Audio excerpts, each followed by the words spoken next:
Okay, it says we are live. Yeah, you're live. Okay, hello YouTube coin community. It's me, Robert, with CoinUp.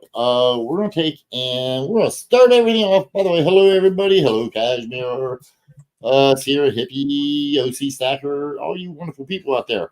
Yo fan, hello. We're gonna start it off with the news. Let's get Brad Karloff to give us this week's news. Hello, everybody. The news that's not fit to print.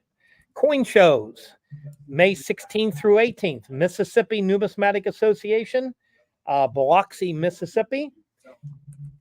PAN is running now in Monroeville, Pennsylvania, but I hear one of the hotels closed on short notice. So if you're going, be sure to double check on your lodgings, and you might have to stay a little further away from the show this year.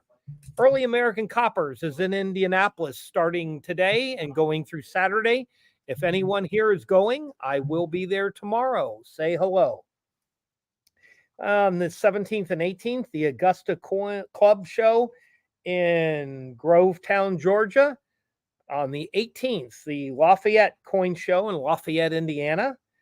On the 19th, the Ohio Coin and Collectible Show, Westlake, Ohio. The Nashua, New Hampshire show, and of course, Nashua, New Hampshire. Michigana Coin Show, South Bend, Indiana. Also on the 19th, the South State St. Paul Coin Show in St. Paul, Minnesota. Easy for you to say, not for me.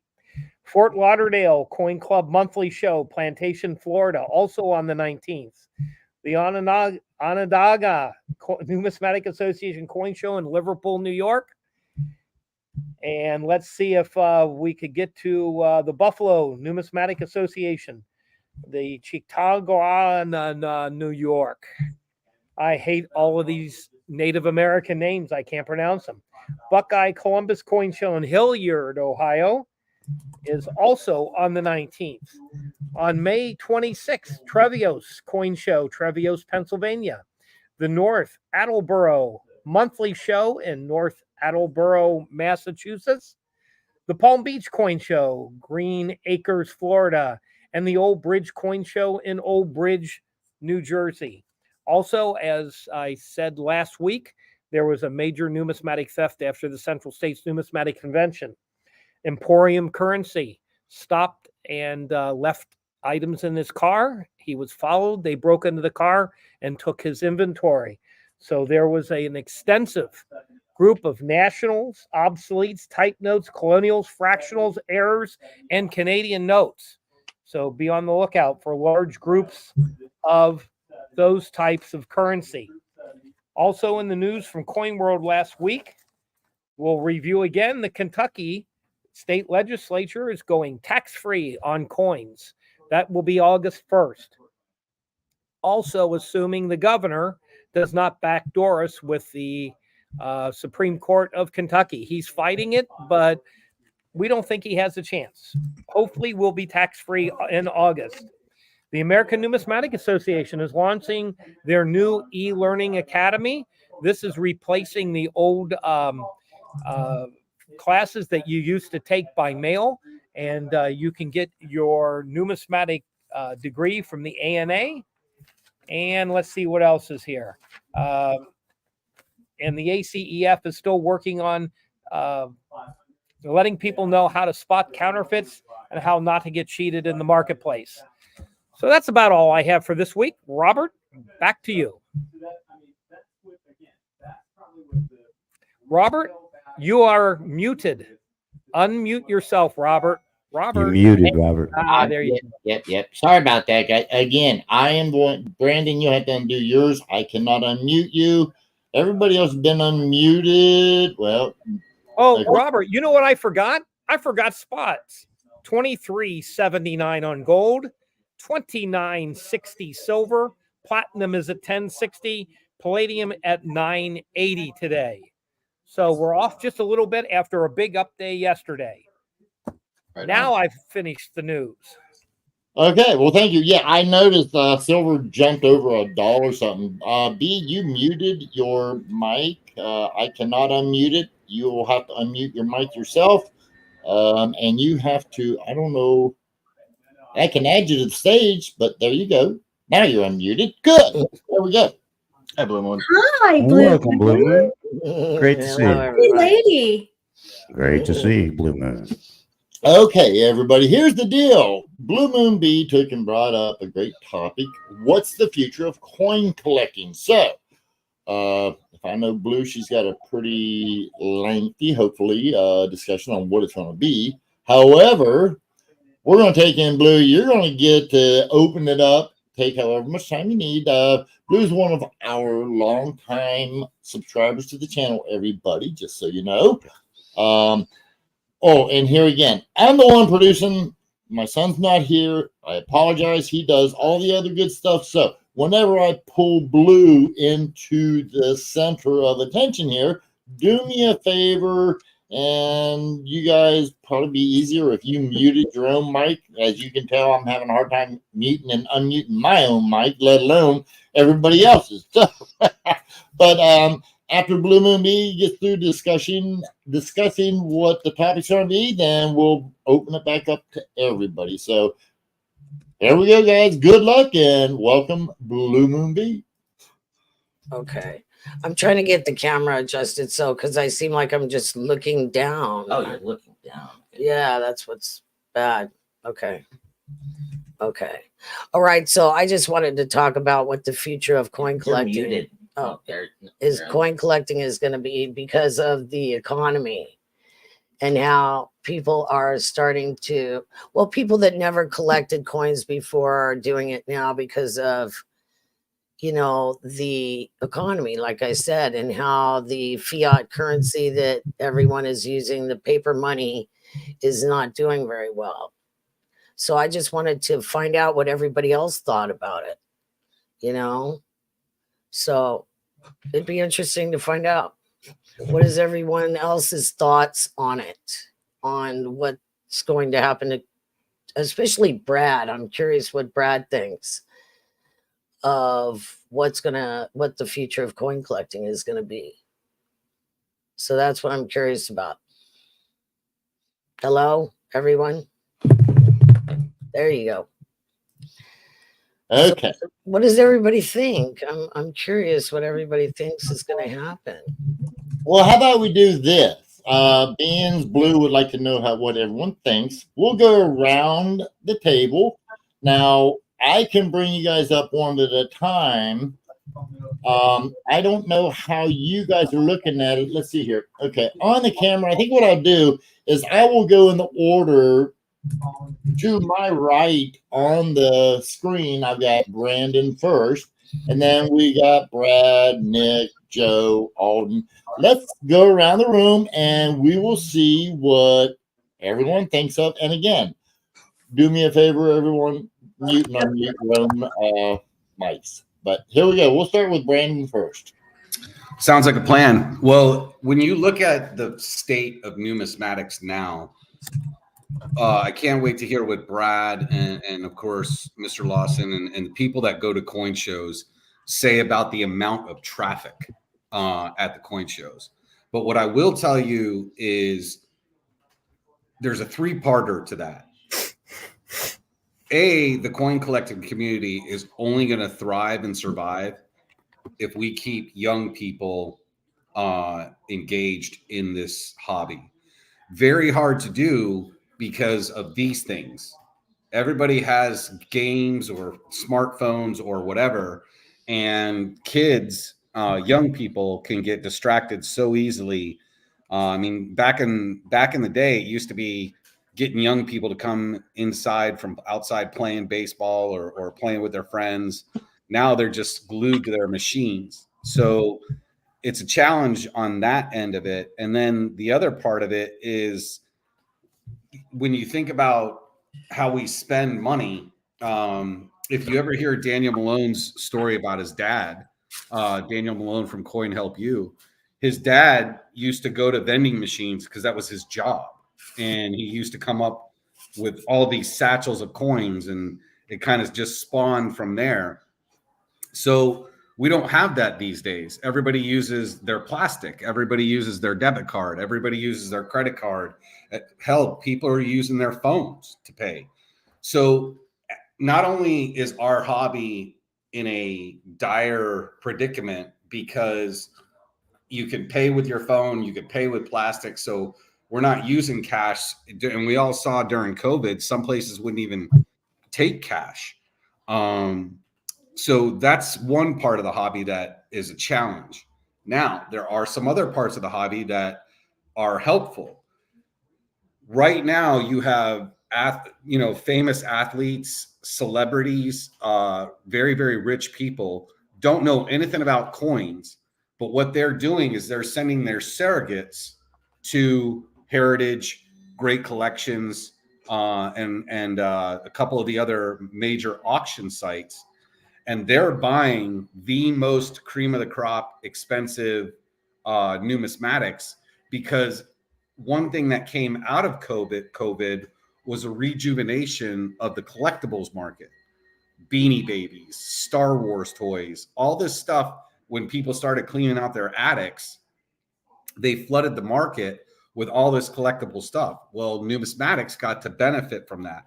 And what we see now is very rich people are sending their people to the auction houses and picking up high quality, high grade numismatics, because they know that as the economy worsens and as, Blue mentioned it, as the fiat dollar decreases, people want to have some tangible assets. Some people have real estate, some people have coins, some people have antique guns, some people have both. Some people have, 401ks and stocks and hedge funds and all that stuff. But for the future of our hobby, it is wildly dependent on keeping young people engaged. And don't forget, everybody, that this July, COINTALK is actually sponsoring the Young Numismatic Association. So when the kids come to that coin show, please encourage them to come. They're gonna have all kinds of activities and things for them set up where they can, do a coin hunt and stuff like that. I think the dealers are going to participate as well. But it is, you nailed it with your question. What's the future of our hobby? Well, our future is not looking good unless we continue to keep young people engaged.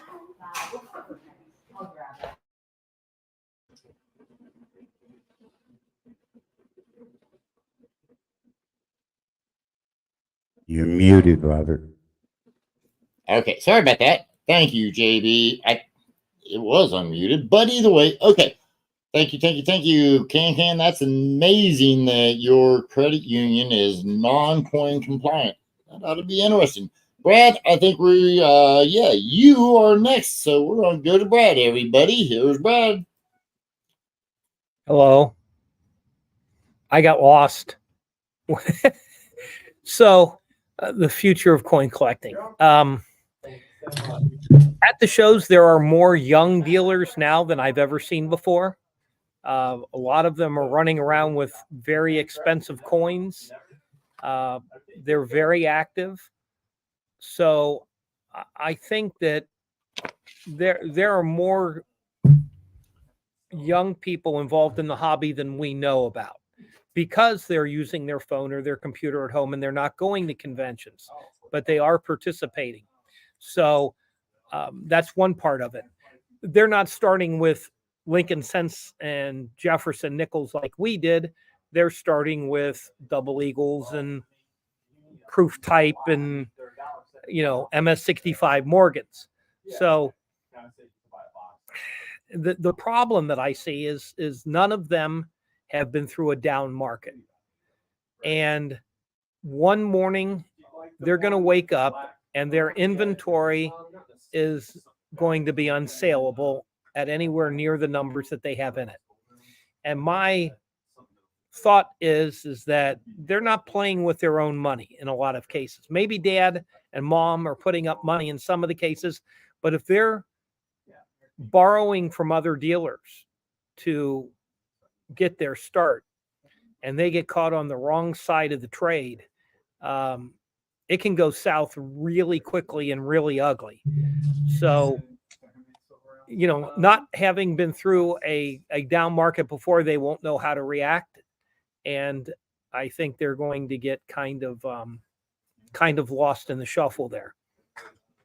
When you talk about getting, again, young people or new collectors involved in the hobby, I think we have to kind of pivot from thinking about 8-year-olds and 10-year-olds that are putting coins in Whitman folders and consider 30-somethings or 40-somethings young people. Not young in chronological age, but young in numismatic age. So once somebody begins to have disposable income, then if they show an interest, we need to cultivate that without letting them get involved with telemarketers that overprice coins and under deliver in service. So it's kind of not as easy as you would think, because we have a fork with 3 tines on it, and each tine represents a different type of new collector, and each of them has different needs, desires, requirements in order to shepherd them along on their beginning journey. So it's really hard to say. I sell to a lot of people that put things on the internet, on Whatnot and other sites, and sell them, and they're selling a lot of cheap coins, and they're going someplace. So collecting isn't dead. I have fewer circulated Indian cents, Buffalo nickels, and Liberty nickels in stock than I ever have, because these internet sellers are coming in and buying them and moving them along. And I see the same people come back over and over and over again looking for new inventory. So the collecting gene is not dead. It's out there. It's just now, how are we going to develop it? And how are we going to make responsible numismatists out of the beginning numismatists? And I think that's where we need to start focusing our efforts, is in intermediate to advanced education, not necessarily rank beginner, because you can kind of, if you're buying slab coins, it kind of takes that rank beginner mentality out of it. You've already pretty much weeded out the cleaned and damaged coins, and now you just have to learn the difference between low grade 65, mid grade 65, and superior grade 65. And CAC has helped us with that. So there are a lot of tools out there available to the modern numismatist that was not available when I was Nick's age and a babe in the woods and still in short pants and looking to buy a 1950 D nickel to complete my set. So I take a little different view on it even today than I did just a couple of years ago. But different forums like this are helpful in keeping people from making mistakes. So let's go somewhere else, Robert. Okay, thank you, Brad. I appreciate that. Nick, I'm going to go to you next. But thank you, Brad, for that opinion. I appreciate it very much. Nick, let's see what your opinion of it is, please. Oh my gosh, I forgot what I was going to say listening to Brad that long. Just kidding. I think that the hobby has changed a little bit even since I've been collecting for about 5 years. I think people are not finding things in pocket change, and they're not going to look for, it's not the kill of the chase right now. They're looking for graded coins to purchase, or they're just buying what somebody else tells them to buy. I've just seen the hobby change just a little bit, but they're looking for those high-end coins and not putting collections together, and more stacking than collecting. Back to you.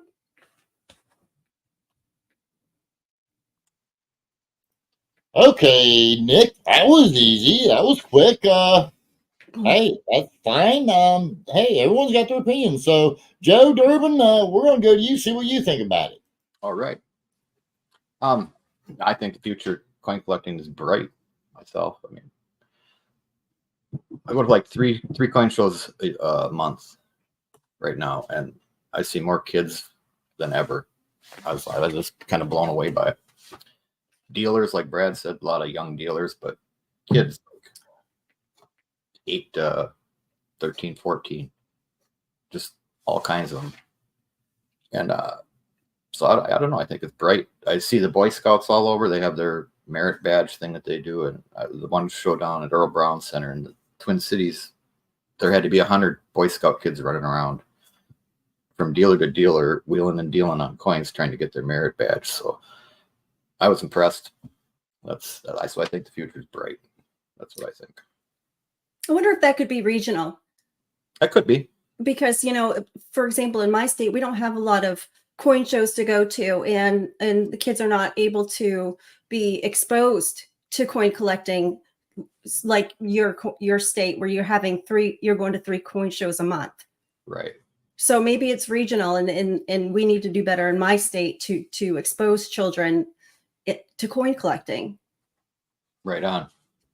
Well, and another thing, you can also, even if you don't have a lot of coin shows, there's usually in any area, there's a coin club halfway closed.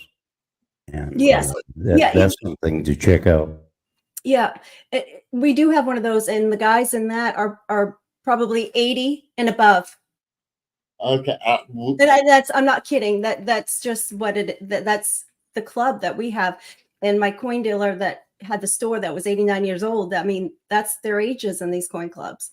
Right. Okay, well, let's get back to the order. And Alden, you're the next one up, and then we'll open it, guys. When we're done here, we'll open it up for everyone to discuss and cross-talk and all that. But for now, I'd like to just get each individual's opinion first that Blue had asked, and then we will take and get back to just an open topic. But Alden, you're next. Good luck. Here we go. All right, thank you. I'll start out with 3 of the people on this panel of dealers, and they have a different perspective than I would because I'm a collector. But I have my way of bringing in young people. Let me explain that. I have a lot of people I used to work with in HR at the company I was with that's still in touch with me, and their parents, and they're like, how can I get my kid interested in something besides this? And I tell them coin collecting is a great way to do that. So what I did 2 things. It's a 2-step deal.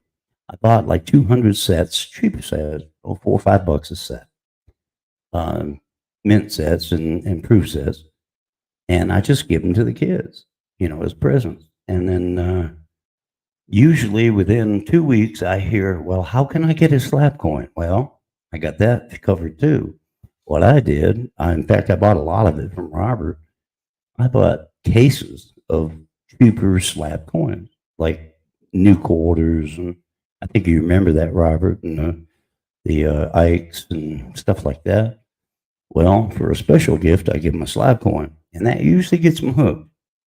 And then I tell them, I got a library over here, nothing like, Brad's, but I have a small library, and, they'll say, well, can I read on this coin, Mercury dime or whatever their interest is. And I've got books on just about every, denomination of American coins. So I let them borrow the book, because their mom and dad is with them when they're using it, because I don't want it damaged. But I've got probably 20 kids involved in the last 2 or 3 years doing that in my small community. I'm kind of like Nick's. We don't have a lot of coin shows around here. We may have 1 or 2 a year within 100 miles, 50 miles, something like that. But we do have a lot of coin clubs, and I recommend to get the kids involved with that. And my local coin club, I've got 4 of the kids that I've brought into it that are now members, and they're there every month. So, and they're, buying coins from, their parents buying their coins. I got kids that range from 7 to 18. So that's the way I've dealt with it. And I think the future looks good for coin collecting.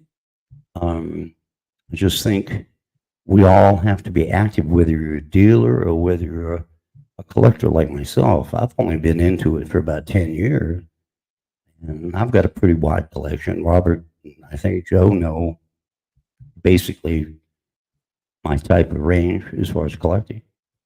And but that's how I approach it. I don't know. Everybody's different. Everybody has an individual take on it. And just for Fuzzy, hello, darling. And Aw. and that's just my view. So back to you, Robert. Okay, thank you, Alden. You know, I'm going to give my opinion real quick, and then we'll open this up. Everything that's been said is really accurate. You know, Brad, thank you for your input. I agree with a lot of what everyone said, but you know, the one thing I would say that we need to bring into the fold is something like this right here, the podcast. Not necessarily my channel; it can be anyone's channel. I don't care whose it is. I mean, there's a lot of wonderful people out there that are spreading the word, be it stacking silver or just coin collecting. However, it's just getting people interested in it. I do know they're talking about the CBDC. They're wanting to go cashless. I mean, there's probably reasons for it. When will that happen? I don't know. Will it happen? I don't know. But will that stop the hobby? I don't think so. I know stamp collecting has probably been as slow as it's been for like ever. Baseball cards, same way. But they are still surviving.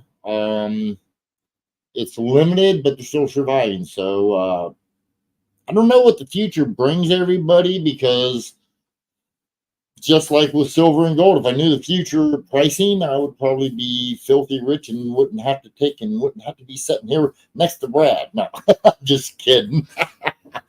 Yeah, guys, I don't know. The future is whatever we make of it, and I say that we all get out there and press to get other people involved, interested in the hobby. So, okay, let's open it up to where, guys, unmute your mic if you have a discussion or if you have a question, comment, whatever, and we can go from there.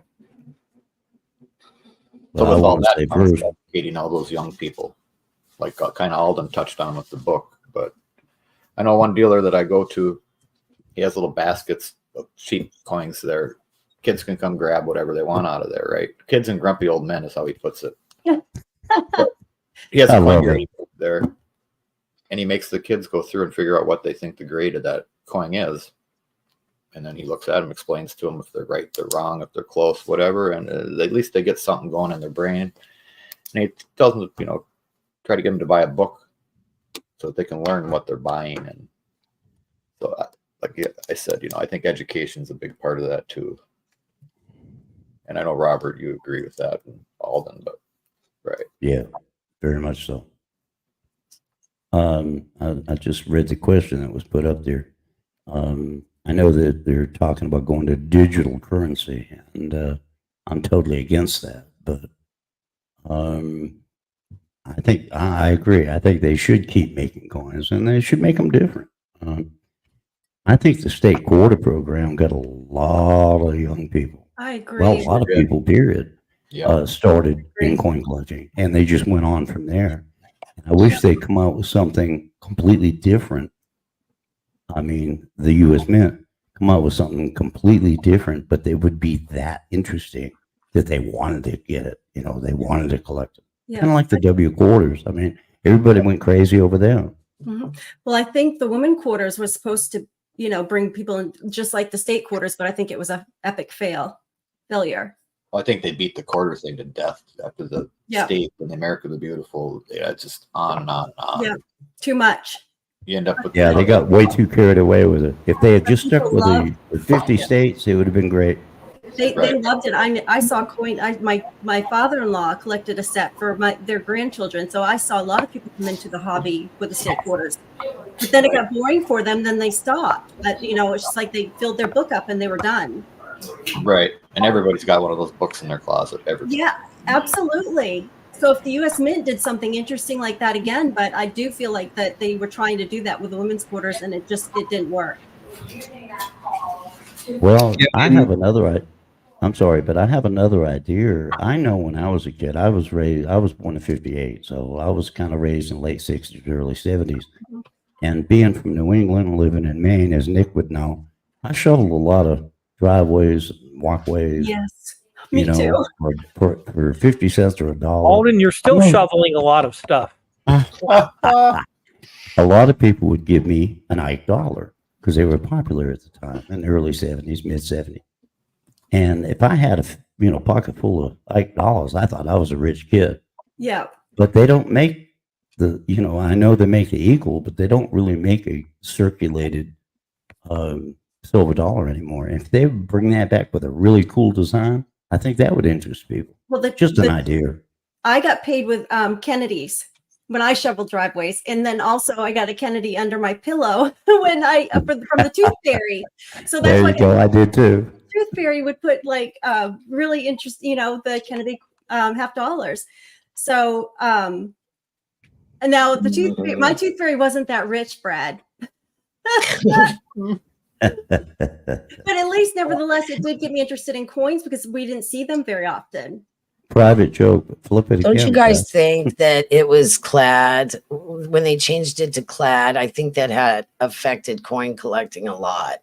When they took the coins and quit putting silver in them as much, I think that had something to do with it because it does have its intrinsic value. The fact that silver is worth more.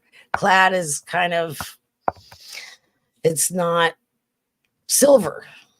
What do you think about that, Brad? I'm curious what you think about that as far as it went in 64. They took, they went from 90% to 40%. And I think that had something to do with it. I mean, they can put whoever they want on the coin, Sacagawea, whoever they want to put on it.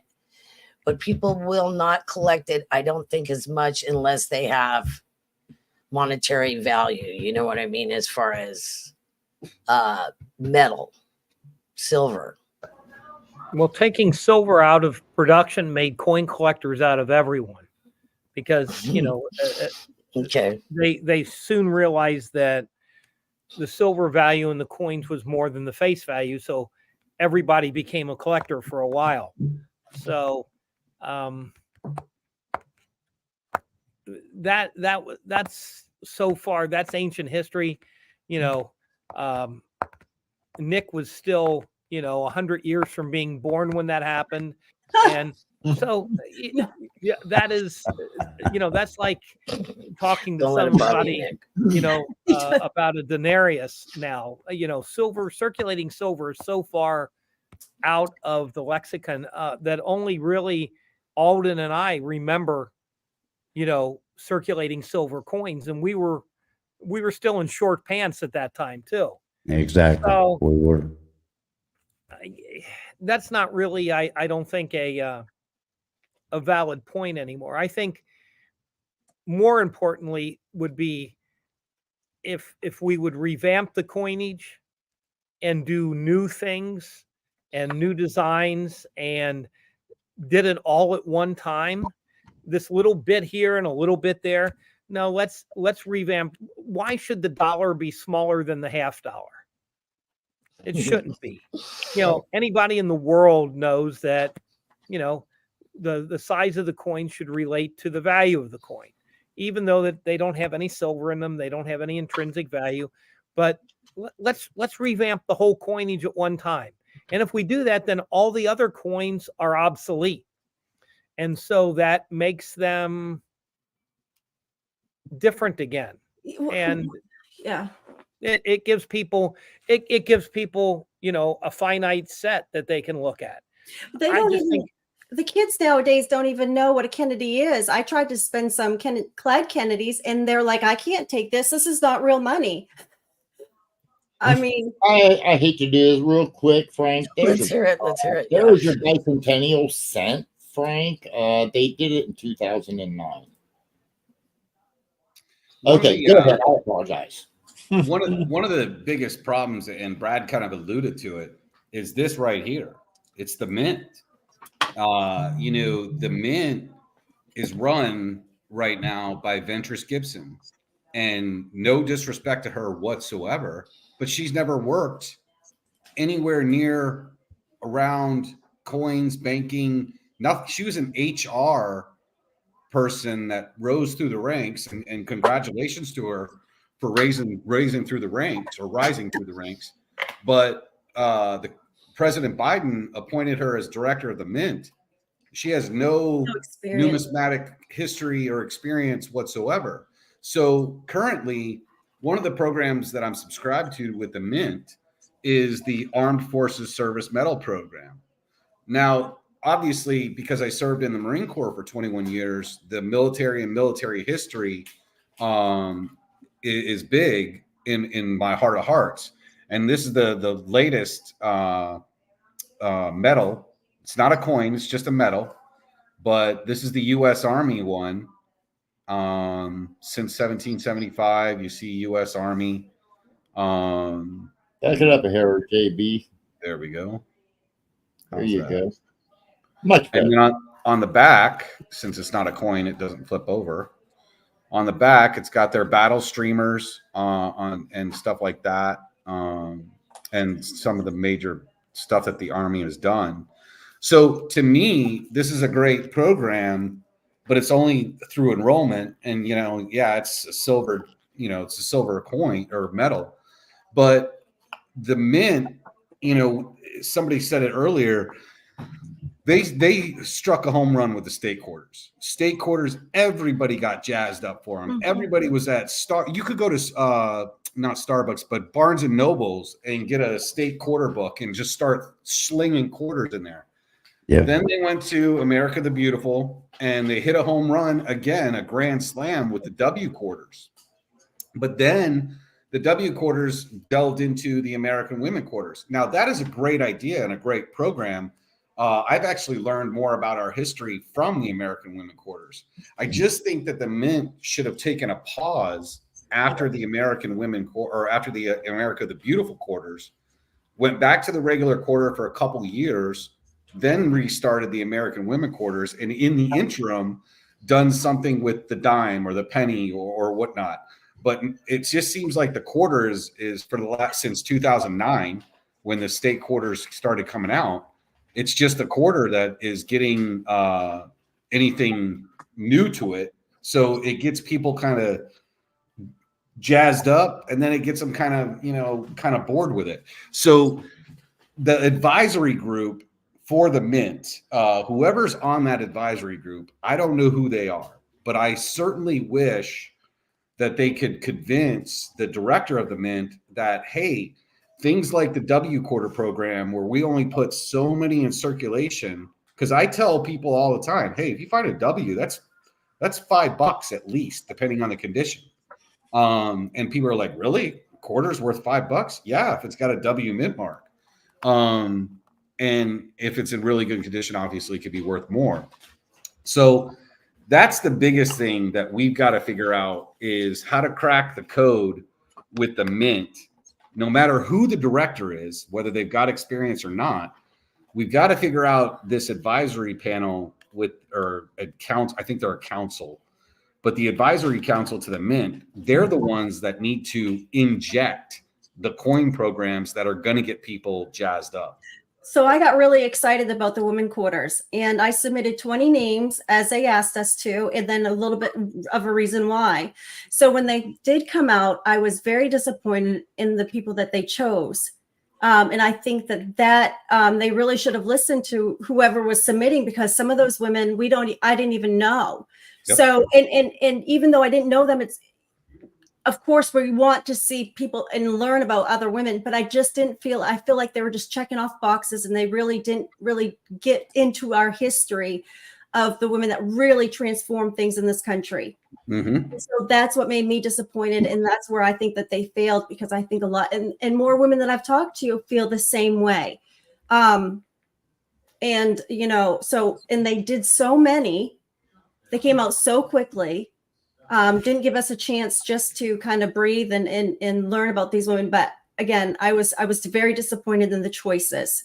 Mm-hmm. And then some of the designs are great, but then some of the design is really boring. Or some of the designs are just plain awful. Yes. Yeah. You know, the one with the lady's robe, where Yes. everything is just thrown in the robe, and then the fields are blank. And then you have an actress. That's you know, my favorite one.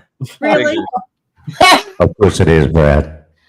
But no, First off, guys, let me say something about this. I want to chime in, because here's the problem I think occurred, and I believe I can get Brandon, Brad, and actually I think everybody on the panel to agree. The problem is we've left it up to the government to do something that the only thing the government knows how to do is screw up a good thing. They need to take and get a hold of, like they used to. It used to be the ANA, I believe. Brad can clarify this for me, but I believe the ANA used to take and be a very big component of people that made it to the mint and that were on advisory boards and things of that nature. We've gotten away from that. Now you just have people in government, and you want to mess something up, put the government in charge. Brad, you want to speak on that a little bit? Go for it. Well, the Citizens Advisory Committee was formed to try to get away from only government people making the decisions. And they've gone for diversity, which is all well and good, but again, they're only advising on designs they're given. Oh, that makes less. Okay. So you know, it's kind of like, you know, putting somebody in a round room and telling them to stand in the corner. Well, that makes sense, because What's the BS find card someplace stand to for? stand, but I misunderstand the BS card. Then I don't get it. no, I'm just giving you a hard He time, was- Robert. Here, I thought you actually had a good point. Damn. that makes sense. So with the state quarters, it involved everybody. And then, for example, with the women quarters, it kind of, you know, just was catering to one group. But Well, the state you- quarter was nothing but a money grab, in my opinion, once they seen how much money they made. Because remember, guys, like it or not, off of every coin for the most part, they are attempting to make money. But it worked, and people were interested, and people, people liked Yes, it. you're right. And it was exciting. But I think I remember my mom, I can't wait until this quarter comes out because I'm going to go to the bank and pick it up. Even my mom got involved. So and they even went to the presidential dollars, guys, remember? But I think there's been a few points made today. Brad made one of them. Brandon made the other. First off, they should have taken a breather in between these programs.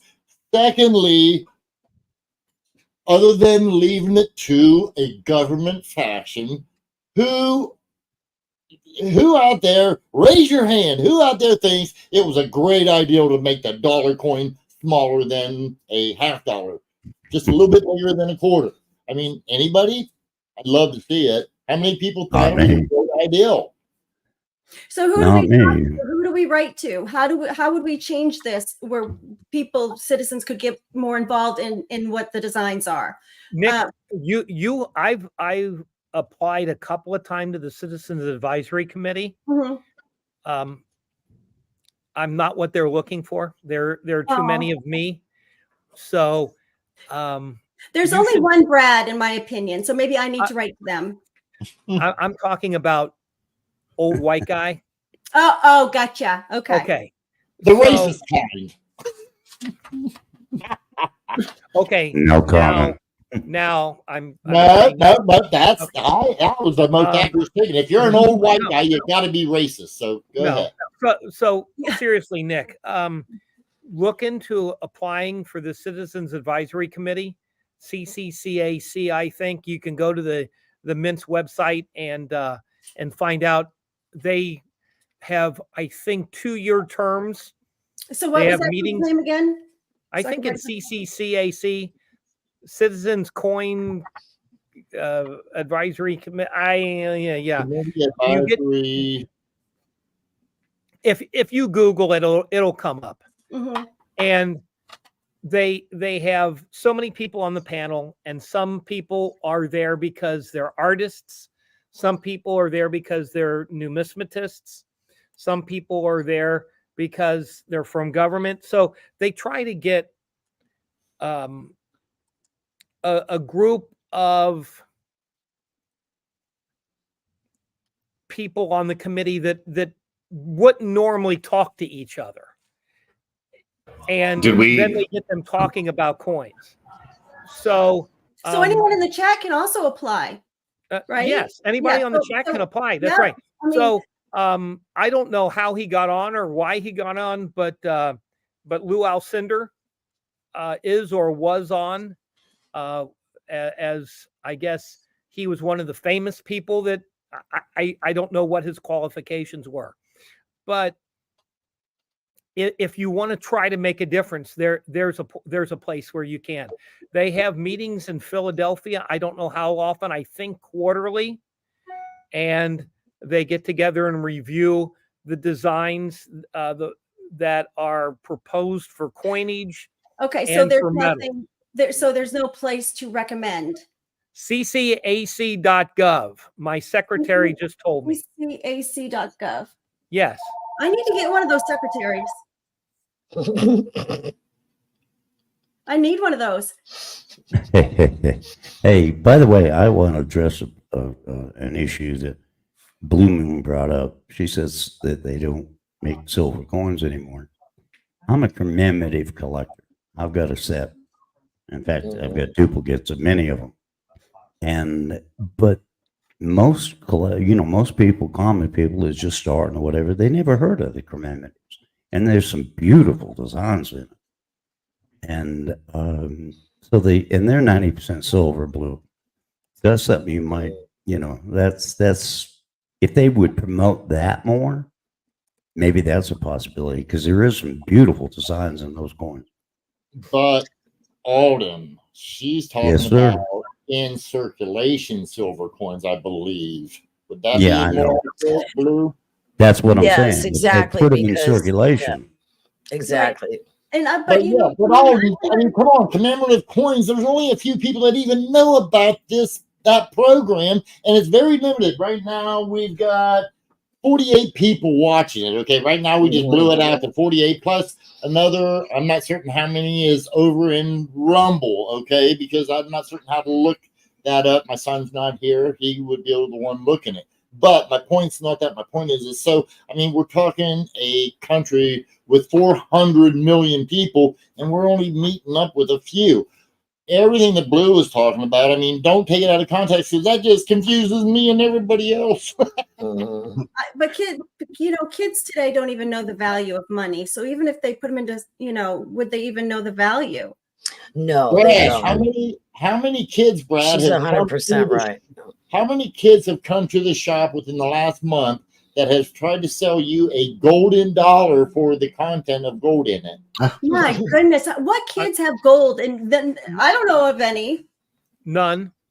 Okay. It's the None I adults. know of. It's the idiot adults that think they're made out of gold that are the problem. Okay. I apologize. Those adults had to be young at one time, but okay, I take that back. I apologize. But Stupid comes in all ages, Robert. That was my point. You still answered my point. We have people that think the golden dollar actually has gold in it.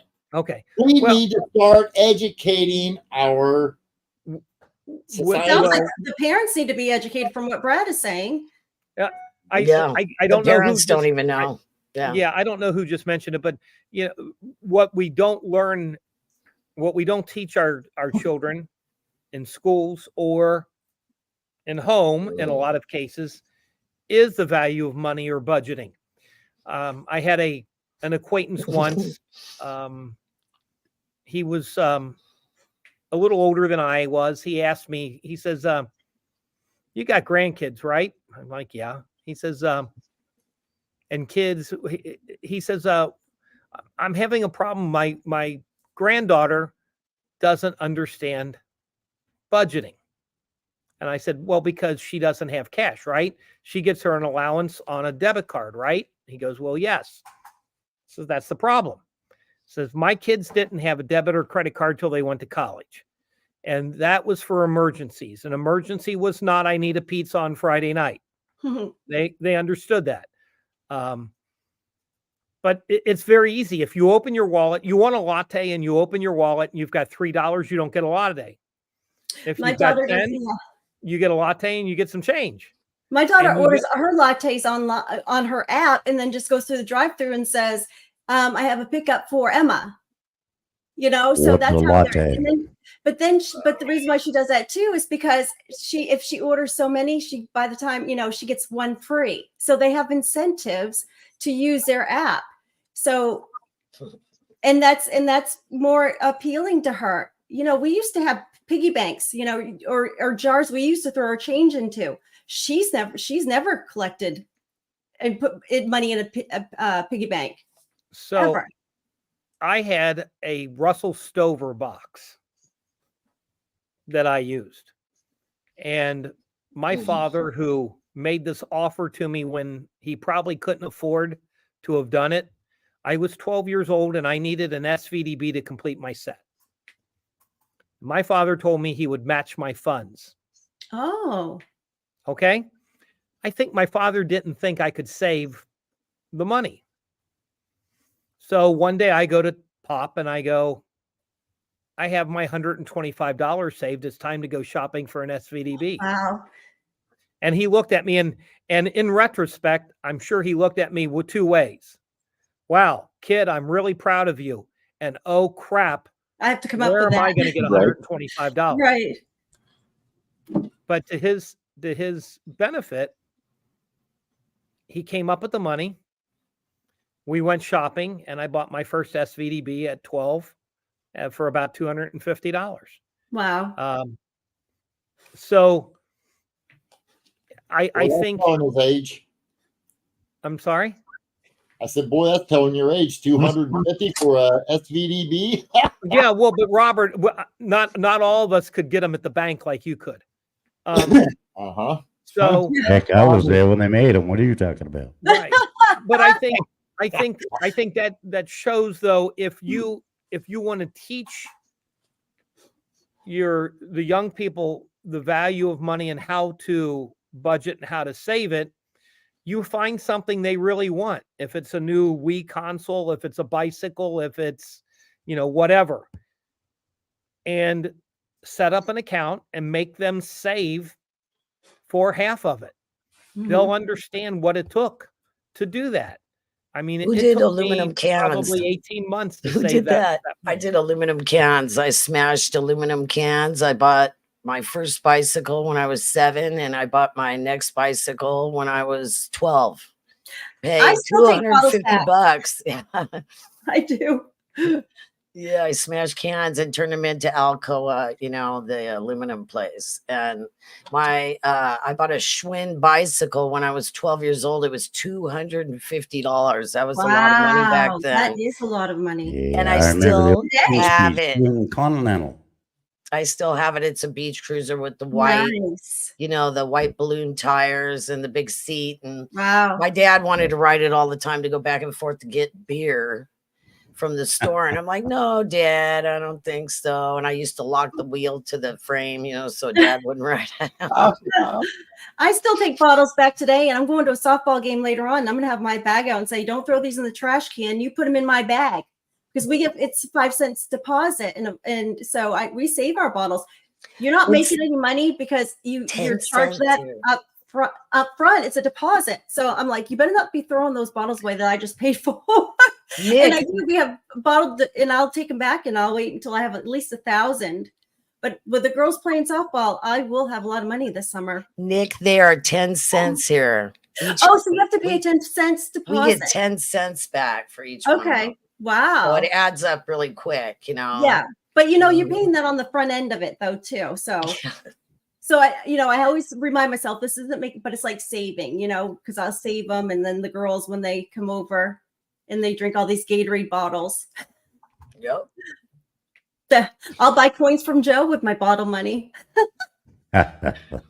So in this state where I'm at, we only have maybe 1 or 2 coin shows also. I mean, it's really bad. There's like nothing. And it would be really, I would love to hear people's ideas of how to get something started here, maybe with the Boys and Girls Club or something to where the kids can get involved in doing it, try to get them. Because like you said, Nick, they all think money is on their phone or on a card or something. And Or an they app. don't even understand what real what money is and how it starts. They don't know nothing.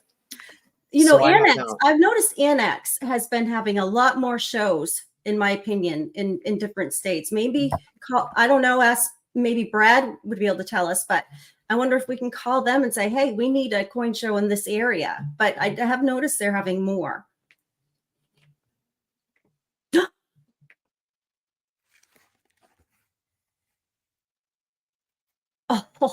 Oh my. Wow. I love show and tell. I love that's beautiful, Brad. Nice. Oh, I'm so jealous. Nice set. That's a beautiful. I don't have a book like that. I need one for the ones that I don't have graded. Just walked in today. Really? Sure. I quit using those books because, especially the blue ones from the old days that Whitman made, they tone your coins. Yeah, they tone them. Getting back to, you were talking about how to get something started. I think if you contact, first off, Blue Moon, are you a member of the ANA? No, I'm not. Okay, shame on you. I don't know. I'm not even a member. Double shame on you, Nick. Okay. Well, I'm going to be today. The American Numismatic Association. We will now. Yes, we will. Money.org. Huh? We will join now. I mean, Join. Okay. Any other club I need to join before? Yeah. I can write it down. Any other ones? Well, one at a time. Okay. One at a time. One at a time. Okay. Yes. That's me and you. Money.org. So go join, get the numismatist, have some fun reading it, learn some things, but also they, I'm sure, have a program or suggestions on how to get a coin club started. I participated with them in developing a Coins for Kids program decades ago. So that would be a good place to start. I'm sure they have materials that they can provide, or at least advice. They can put you in touch with people that are somewhat close to you, that clubs that are members of the organization. The Cincinnati Numismatic Association is a member club. So if you were going to be in our area, or you lived around here and you said, I need a coin club close to my my zip code, they'll provide that information for you. So do that. Join there. Alden, you were talking about the kids. I offer to pay for kids for their first year of membership in the ANA to people that come into the store, and try to get them involved and started there. The ANA has a wonderful young numismatist program where you can earn a scholarship to go to Colorado Springs for summer seminar, all expenses paid. Food, lodging, airfare, and tuition. Oh, wow. Yeah. So, and That's it's not that wonderful. far. Yeah. So once you get a kid somewhat involved, you turn them to the ANA, money.org, the YN program. They have coins for A's. So when they turn in their report card, they can earn coins from that. They have the Ancient Coin Project. They have a Copper Coin Project. So kids can do things online, earn credits that they can turn in for coins. They can get nice. online money that once a year they have an online auction for YNs where they can buy real coins with their earned money. So kids can get a lot of free coins through the ANA. So when you get a kid that has some interest, point them in that direction. It's a great program. A young lady here from Cincinnati some years ago was Young Numismatist of the Year for the ANA. And Wow. she got started by walking into the shop with her father, and we became friends, and we traveled together, and they went to most of the ANAs. We had a great time, doing it together. I was kind of part of their extended family for a while. Well, that's cool. That's Thank That you, is really Brad. really cool, Brad. That is really cool. Yeah, thank you very much. When you join the ANA, everybody, you help participate in programs that Brad is talking about. So, yes, I just celebrated 25 years. Not like Brad; he's got a 50-year coin, I think, but Not yet. I joined the year Nick was born. okay. 1978. I've only been a member for 5 years, but Brad, you give me a great idea. I had not thought about doing that, but that would be They a have- great thing to sponsor. They have an online only membership that's very inexpensive. If you Cool. go a little bit more, you get the physical magazine sent to you, but most of the kids are going to want the online magazine. So, $15 or $20. I mean, it's practically nothing. Yeah, I was going to say, yeah, that's a great thing to sponsor. To and sponsor, think yeah, I think it is. I'll be too. doing that. I'll be doing that. That's a great idea, and I'd not really thought of it, even though I'm a member. And Alden, if you run out of money, I'm sure Joe will send you more. Oh, sure. I'll print some up. Hey, Joe's got his own mint. What can I say? That scholarship program is really cool. The dealer I was telling you about Yeah, that it has is. kids photo grade, what grade the coin would be. He did help the kid do a essay, and they sent it in. He won the scholarship, and him and his dad went out to Colorado Nice. Springs. That's They paid great. everything, the travel, the food, lodging for both of them. Wow. Yeah, He I've goes to been to Methodist summer Coin Store. seminar a number of times, and you go to school for a few days. You have lunch in a college cafeteria where the food is great. I mean, they have a taco station and a pizza station, a sandwich station, etc. The food is wonderful, and in the evening, the YNs prepare an auction so that they sell coins that the money goes into the kitty for scholarships for the next year. So the kids are kept busy all day and all night long. The adults have a tendency to have a little bit more of a party atmosphere after class. So there's a patio where we would go out and sit and share an adult beverage and look at the stars. And one year we were just watching the wildfires burn on the hills across the highway, but so lots of good times. So Right on. if you haven't Brad, been, that sounds like that sounds like Saturday night after the Cincinnati show. except Saturday night after the Cincinnati show, we have to drive home. At the school, you just kind of walked back to the dorm room. So, Blue Moon Lee, I'm curious on this topic. What are your thoughts? Have you noticed a change, a difference As far as, are you It's- talking about children? in coin collecting? The topic that you brought up. Well, yeah, because when I was little, and I'm sure everybody on the panel remembers this, is that my dad started giving me, like Brad said, dollars, Mhm. like dollars, or was it Alden that said it? And Benjamins and stuff like that to collect. And they weren't your average everyday coins so much as your penny, your nickel, your dime, and all those.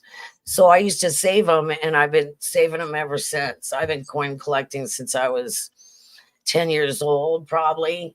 I Wow. probably don't have a single one of those coins though, because I ended up spending it on something, you know what I mean? Mhm. But yeah, as I got older, I started collecting again after my son was born to have kind of leave him something, Mhm. you know? Yeah. And he's actually getting interested in it Right, that's again. right. So that's pretty cool. Yeah. Now that he's helping me with all this That's computer real Because you good. like Morgan's, Glad to right? hear it.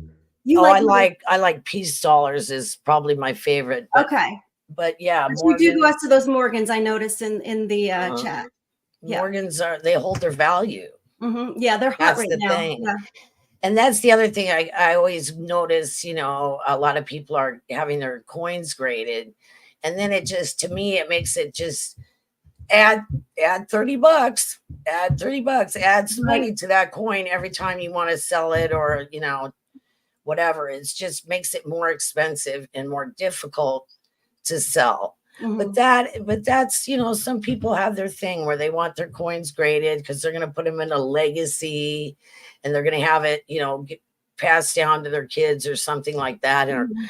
a very large collection. But I don't know. I don't care about that kind of stuff. And especially with the economy the way it is now, you never know when you're going to have to sell stuff. And Mhm. Robert That's told me a true. long time ago, he goes, "Have you ever sold any of your coins, B?" And I said, "No, I don't know. You know, I don't know how to let go. Mhm. I don't know how to let go of them." And he goes, "You're going to, you know, once you do it, you'll be okay." And I've never done it. So it's time. It's time for me to learn how to sell some of my coins. I've never done it. You know, you get attached to it. Yeah, that emotion. It's There's a lot of emotion in those coins. You work hard to collect them. Sometimes a very financially. artistic thing for me. I'm just an artistic person, but it's Uh-huh. very artistic to me. I like the design of coins. So, Mhm. like when you guys were talking about the women's quarter program, I didn't like the one that they were talking about with the big field in the background either. Mhm. I didn't like that one either. And also, like you said, Nick, some of those women I've heard of three One or two. quarters of them, but some of them I didn't even know who they were. Yeah, and I did the research on some of them too, and I Yeah. don't remember which one. Well, I won't go there. I don't know how Yeah. to. Yeah, but Yeah. But I mean, I tried to do a video on that. And you know what? YouTube has a deal where they mess with the volume. If you don't get your volume on your video exactly perfect when you go to upload it and stuff, it it'll be low and high in certain areas. So that kind of messed up my video in that Mhm. way.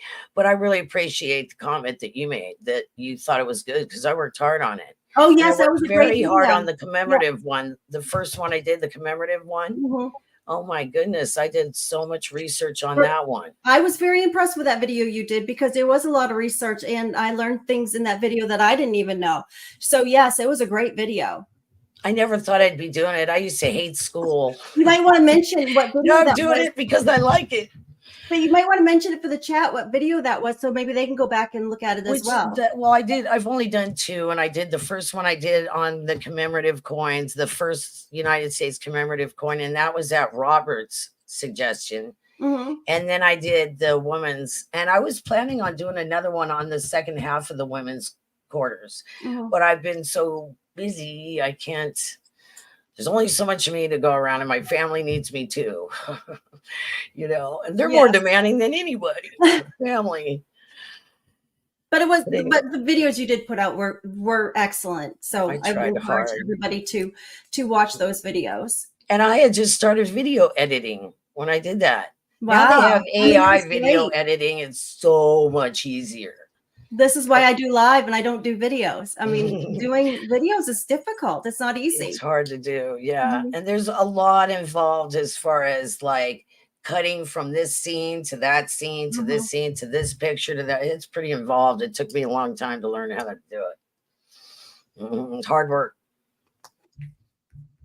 But anyway, thanks. Yeah, that's how I feel about it too. And I'm glad that you brought up the women's quarter program because it seems like women always kind of get slighted, and it looks like we got slighted again.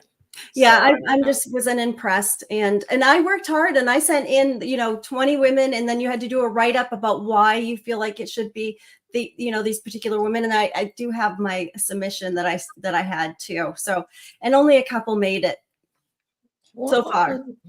So, I mean, I you don't know know, what to say about it was that. women that dressed as men in the Civil War. So Okay, they Nick, could how- fight. I mean, there was just so many different women that I just wish we could have, you know, but Okay, Nick, who are your top 5? I Yes. don't know now. I mean, Come on, you can do it. one is Amelia Earhart.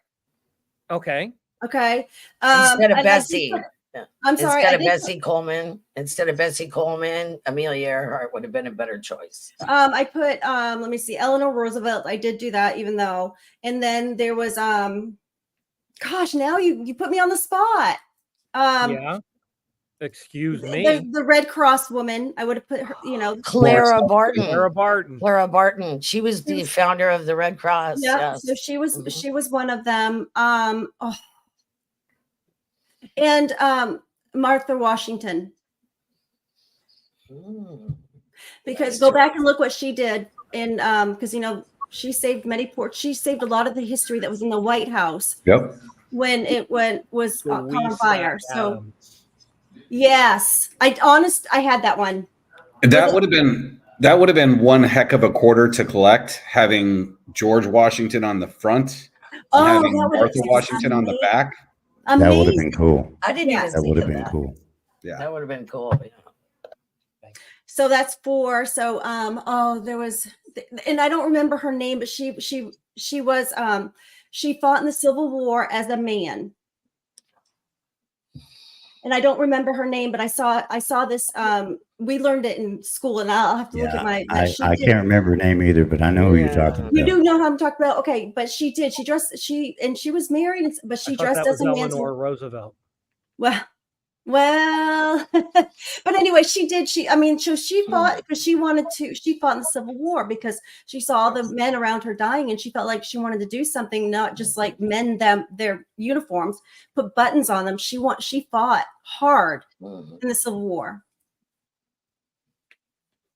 And Well, I thought Clara Barton of the Red Cross, right? she made sure that people found out which soldiers didn't make it. She was the one that started that. Yeah. Yeah, So I just feel like notifying the families. Yeah. So there's just many more interesting women that I think that would have brought a lot if they were on the quarter. I can't pronounce her name, but it was Loretta Janetta Ballacruz. Maybe? Yeah. That's her. Yeah, So she was. those would be 5, and I'd have to go. I did keep my list. I wish I would have had it with me. I didn't know, but I just think there was a lot more interesting women that we didn't really learn about in history that should be recognized, that did great things, and I mean that really contributed to our country. They wanted more diverse people, I think. Yeah, they were trying to go for diversity, which shouldn't have anything to do with anything. I don't really care about that. I don't think it should matter. I don't women think are so women, either. men are men. It should not matter. I don't know why they do that. They think it's better if they do that, but it's just better if they just pick people. What difference does it make? I mean, writing books and poetry to me isn't anything that somebody else hasn't done. So to put that on I mean, I agree. Bite I your agree. tongue, Nick. I mean, Brad should be on a quarter. Especially under the female, yeah. Okay. Yeah. That'll be the end of coinage as we know it. Yeah, because he writes a lot, but no, and then the first, I just don't know how to talk about that without being. Yeah, it's hard. It's hard to say. All right, Nick, hold it. Nick, trivia question: Who was the first U.S. woman quarter? Oh, what's her name? She wrote books. She was on Oprah all the time. I don't think she was on Oprah. Yes. I don't think so either. I think she was Anna. No, Maya. Maya Angelou. Yeah, she was. No. She's my favorite poet. Nope. Okay, the I was first wrong. quarter, Brad. Wrong. The Lady first Liberty. woman quarter. That was the first one put out. Nope. Okay, well, enlighten Okay, so us. he's not talking about the series. He's not Seated Liberty. Take Brandon care, knows. Always JB. I'll talking talk to about- you later, buddy. Good to see you. Hey, Thank you so much for hanging out, my friend. Love y'all. Thank Take care. Love you, Sacagawea. No, that's $1. I'm Come just, on, Nick. just the first quarter, women quarter, like in this series. The first woman quarter. How hard do you not understand English? Yeah, but I thought we said, I The thought we first gave, woman quarter in the U.S. Ceded liberty. No, real woman. busted. Oh, real the one. bus- I don't know. I have no idea. busted quarter woman. I don't know. Daryl USA. Give him a standing ovation. Sierra Hippie. Who's, huh? Flordelina got it. Florida. Who She's the heck is that? What? I don't even know. who Queen he's talking- Isabella. Oh, Queen Isabella in the commemorative. The commemorative. Yeah, the That's a commemorative commemorative quarter. That's what I was trying to quarter. think of. I thought it was Anna, you but kinda yeah, that's what cheated, I was trying to Brad. say. You didn't call it a commemorative. You kind of cheated. I just said the first female quarter. Real woman on a quarter. No. Yeah, I I've been can't hunting that remember- coin I for can't 5 remember years. you everything. I don't recall that one. I don't. They melted Oh, a I bunch know of those, exactly what Brad. he's talking about. But I got 1892. one Nick. too. I'll see you guys later. All right. Okay, bye, Have fun at the Nick. game. See you, Nick. Bye. Nick. See you later. Later. So yeah, I know the quarter you're talking about, but God, I've been hunting one for 5 years and I haven't yeah, I been able haven't to seen afford one one yet. either. I'd like to get one too. And Isabella quarter, they're neat. Yeah. It just Yeah, takes they money. are cool. Right. Quite a bit of it. No, yeah, he was not right. really. He tricked us, but it's a commemorative coin, It's a Brad. commemorative coin. Hey, I can't spoon feed you all the answers. So let's see. I mean, you can buy a really nice one for $500. You can buy ain't a too not bad. Really? quite so really nice one for $250 to $300. They So, melted a bunch of them. They melted like over half of them because they didn't sell them. You know? Yeah. Not many of them made it into circulation. Not many of them. right. Most of them Period. were saved. They Mhm. were all of Christopher Columbus. Yeah, all the Columbus half dollars. That's what got, Mhm. most people have. I've got They 3 or had to 4 of turn around and them. sell But, 'em. Yeah. yeah, and but put I 'em don't out have in these. circulation. Yep. I learned a lot doing that video on commemorative coins. It was very good for me to learn all about it. And I had no idea there was so many of them. There's so many of them. They date back to the beginning when they started doing it.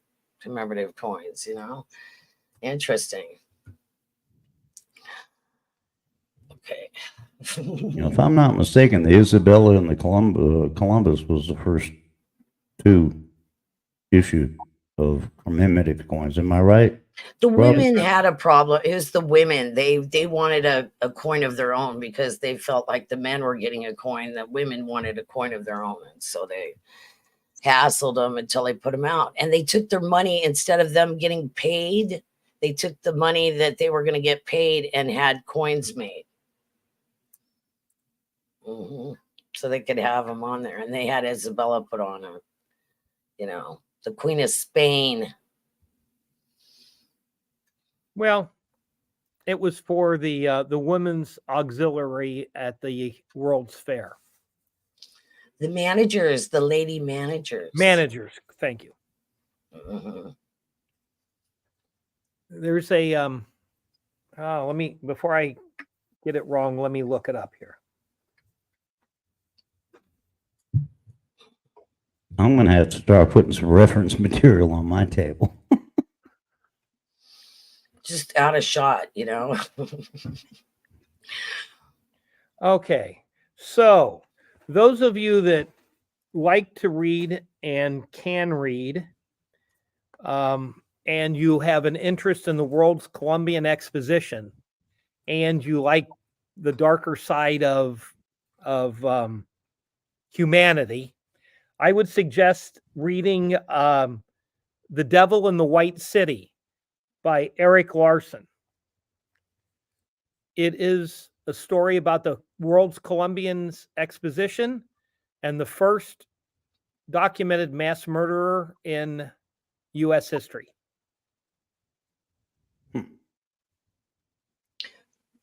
What's that have to do with the Colombian Exposition, the mass murder? I didn't get into that part of it. There You'll was have to so read much. it to find You'll out. have to read the book. There was so much, Brad. There was so much involved in the Colombian Exposition. I had to, like I say in the beginning of the video, I had to cut it at a certain point because there was so much stuff that went on. I couldn't do all of it. It was impossible. I mean, I didn't sure. have years and years and years. You to know do what, Blue? I totally understand because I started to do a video on the '09 Lincoln Penny, and oh my God, there's no way, unless you wanted to do a several part and several day video, Yeah. because there was a lot of people think, oh, it was all glamour and glitz and stuff. No, not even close. There was probably more negativity on the Lincoln cent than there was positive. And if you want to be politically correct today, you got to give the positive, not the negative. But I do understand exactly what you're saying, Blue. That's why I sympathize with you on that. So I understand where you are right now. There's just so much information in history in certain aspects. One of them is the Columbia Exposition. The other is, a lot of people don't know this. I don't even know that Brad knows all the negativity that was out there on the Lincoln Penny. But doing my research, yeah, I do sincerely sympathize with you, and I do think I understand a little bit. Yeah, There was so and I many agree. side stories. There was side stories. So from just the original story, there's a side story here. There was the fighting with the railroad. They were fighting with the railroad. That was going on at the same time. Union and labor costs and all kinds of crazy stuff was going on back then. And then now it's a very hot topic now, talking about the expositions and how they were not what they said they were. You know, as far as what would a good way to be putting it? As far as the buildings being built for those fairs, they were not. Yeah, a lot of people think that there was a lot of I've seen this too, conspiracy theories. I'm not going to say factual because I don't know, but yeah, I know what you're saying, Blue. I've seen it on, oh my goodness, forget the Columbia. You can go to the '04. You've got that one. Isn't it '04 where you had Tesla versus what's Edison. the guy? Yeah, Edison. Thank you. So yeah, I mean, there's so many different things out there. It's all controversial today. I sort of like watching it, reading it, and What learning. was the first industrial use of electricity? The first used? The first I think it was industrial at use an of electrical exposition. lighting. Electrical lighting. I think it was at an exposition. It was but I in don't- 1904. Yeah, it was the 1904. No. Okay, It was well the then, 1892 Columbian's Exposition, and guess what? A lot of the guys building the buildings fried themselves because they didn't understand not to hold both ends of the wire because That's they not- didn't know anything about electricity yet. Mhm. Yeah. Mhm. And a lot of people say that Tesla Look brought at it with Robert. him from wherever he went. He went somewhere when he was a younger man, and he went somewhere and learned a bunch of stuff and then brought it back. So no, I he don't started know. out. Tesla started out overseas. He was over in Yeah. Europe and came to America. And he Yeah. worked for Edison. Well, and he started working for Edison, Mhm. and then he ended up getting fired because Edison wanted AC and Tesla DC, I believe. But I'm not certain where that's getting. It was so they could charge people money. It was so they could charge money, to be able to collect how much, information on how much energy people were using. There you Because go. I want to totally back believe to some- free energy is 150 feet up.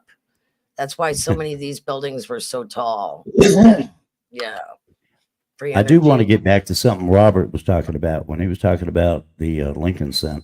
There was so much controversy before it was even minted.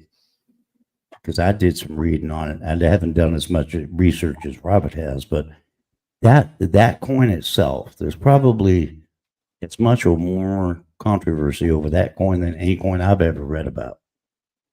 I was about to say, you know what, Alden? That's what I would say. That's probably the most controversial coin that I I that think I so. know. That I know. Okay. Now Yeah. there could be another one. Brad may know a more Could be. controversial one than us, but as far as I know, the Lincoln cent is the most controversial coin that I have ever done research on.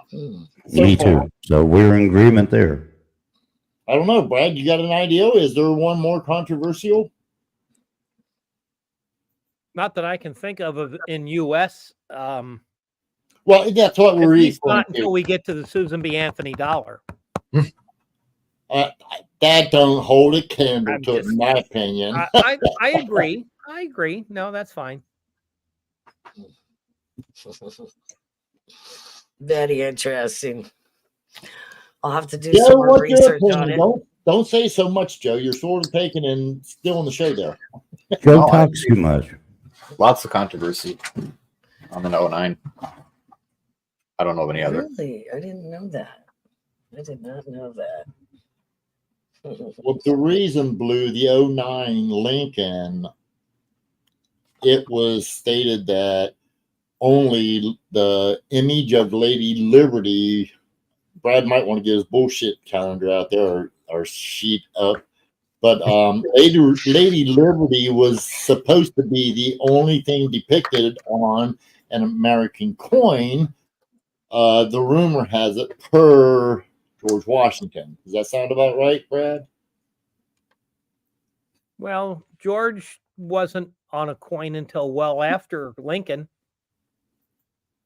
George didn't want to be on a coin, I don't think. if I Hold remember. on. No. I disagree with that. He was on the first coin, but he refused to allow it to be minted. So I guess that would be speculative as to whether it was construed. Those were all privately issued. Those were not issued by the U.S. government. That I figured that's where you was going to go with that. So yeah. Well, what was nice about the new quarter is the other women, the only two that weren't was Sacagawea and Susan B. Anthony. The Lady Liberty is fictitious. Unless you met her, Brad. Are you old enough to have met Lady Liberty? Wow. I ain't saying that. He's the one that's joking about how old he is all the time. Just thought I'd throw that in there. That just about gave me a heart attack. And you know what's so interesting is some of the images of Lady Liberty are she's a semi-attractive, and some of them she's just like looks like a man. I'm sorry, I don't know about that. You know what I mean? Like as far as look at the Morgan, look how much prettier she is on the Morgan than she is in some of the other things. You know what I mean? I don't know. I'm not touching that one. I just like the Renaissance coins that Teddy Roosevelt pushed through. As like which ones are you talking all the about? reforms, There, the $10 Indian gold piece, the $20 St. Gaudens, the Buffalo nickel, the Mercury dime, the Standing Liberty quarter. Where she was pretty and full body. Those are our best coins. Yeah. And full body. She was depicted with her full body, you know what I mean, as far as the walking and all that kind of stuff, which makes her more attractive, I think. But some of them are just Oh, thank you for putting that up, Robert. I appreciate that. It's making it. Yes, the boys did not do well this year, but the other team is. So, hey, just trying to be helpful here. I understand, but FC Cincinnati is in second place in the Western Conference, 1 point behind Miami with a game in hand. So they're looking pretty good.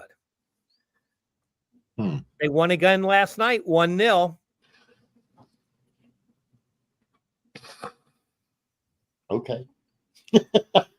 Real quick, guys, if you happen to have a question out in the live chat, feel free to take and to ask away. We'll be happy to answer if we know the answer to your question. One of us here should know. Just letting you guys know that you can ask. By the way, I guess as I had said that Whoever what? brought the subject up was the winner of this $50. And Blue Moon B brought the subject up. So, Blue, we're going to throw that in your basket. I just thought of that. Brad giving away a double eagle this time? Yeah. Just think, though, you can buy a coin of this quality for about 5 to 7% over melt.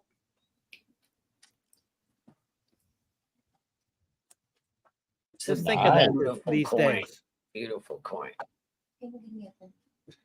They've gotten pretty cheap.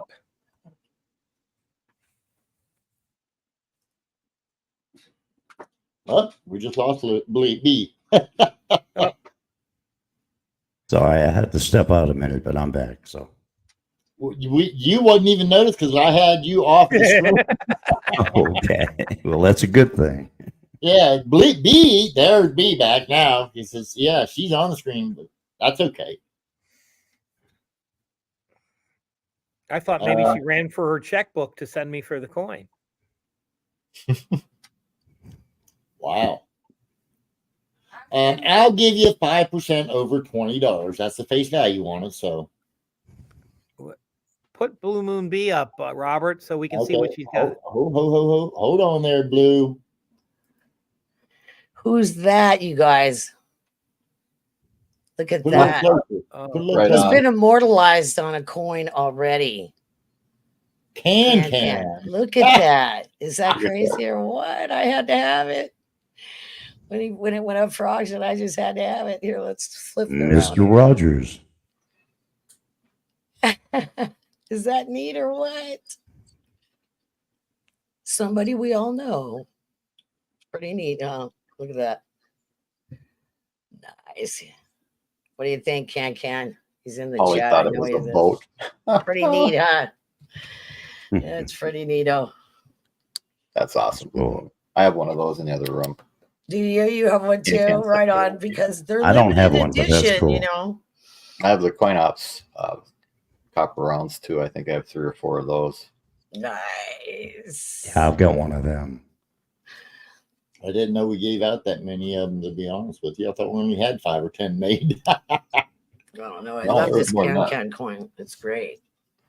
I think Joe sent me mine, actually. Yeah, Robert. We got hockey pucks from Joe next week. Next week, good question. Let me see here. That's the 23rd. Shit, there is nothing for the 23rd. We only have the 30th lined up, and wait a minute. I know that we're trying to get a speaker for the next week, everybody, but there's no guarantee of it yet. So, I'd like to get somebody to speak on it. If not, I'll tell you what, I've been wanting to do a subject on what is money. Sort of kind of like what Blue had, but strictly the question, what is money? Try and give people a little bit of, It's a good question. It's a very wide topic, though, don't you think? It's kind of